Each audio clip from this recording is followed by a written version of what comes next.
ગઈકાલે એ division police સ્ટેશનમાં એક ફરિયાદ નોંધાઈ હતી, જેમાં હકીકત એવી હતી કે ફરિયાદી વિરેન્દ્રભાઈ કોટેચાએ પોલીસ સ્ટેશનમાં આવી એક ફરિયાદ આપી કે એમની નવાબ મસ્જિદમાં 3 દુકાનો હતી એમના અને એમના સંબંધીઓની, જેમાં એમના પાસેથી અમુક માણસોએ આવીને ગેરકાયદેસર મંડળી રચી, એમની દુકાનનો તાળો તોડી, એમની દુકાનનો સામાન બહાર કાઢી ગેરકાયદેસર અપ્રવેશ કરેલ છે.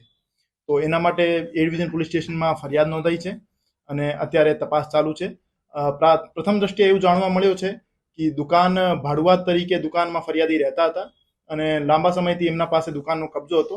વકફ બોર્ડનો એક હુકમ હતો જેમાં આરોપીને નિયમાનુસાર કાર્યવાહી કરી કબજો મેળવવાનો નિર્દેશ હતો, પણ જે આરોપી છે એમને નિયમોની પાલના કર્યા વગર ગેરકાયદેસર પ્રવેશ કરી દુકાનનો કબજો મેળવ્યો, એટલા માટે ફરિયાદ દાખલ કરવામાં આવી છે.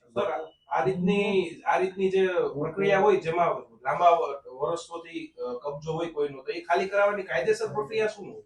કાયદેસર પ્રક્રિયામાં જે કબજેદાર છે એમને નોટિસની બજવણી કરવાની હોય છે, પછી પોલીસ પ્રોટેક્શન માંગવાનું હોય છે અને પોલીસની હાજરીમાં નિયમાનુસાર એમને પાસેથી કબજો મેળવવાનો હોય છે. ફરિયાદ કોની ઉપર થઈ છે અને આ લોકો કોણ છે? ફરિયાદમાં એક તો ફારૂકભાઈ મુસાણી કરીને નામજોગ આરોપી છે અને અન્ય 4-5 અજાણ્યા ઇસમો છે, અને એક વિડીયો પોલીસને મળેલો છે, એમાં વિડીયોમાં જે ફેસ આઈડેન્ટિફાઈ થયા છે એના આધારે એમના ઉપર કાર્યવાહી થશે. આ તપાસમાં સામે આવશે. હજુ અમને આ બાબતે ખરાઈ કરવાની બાકી છે.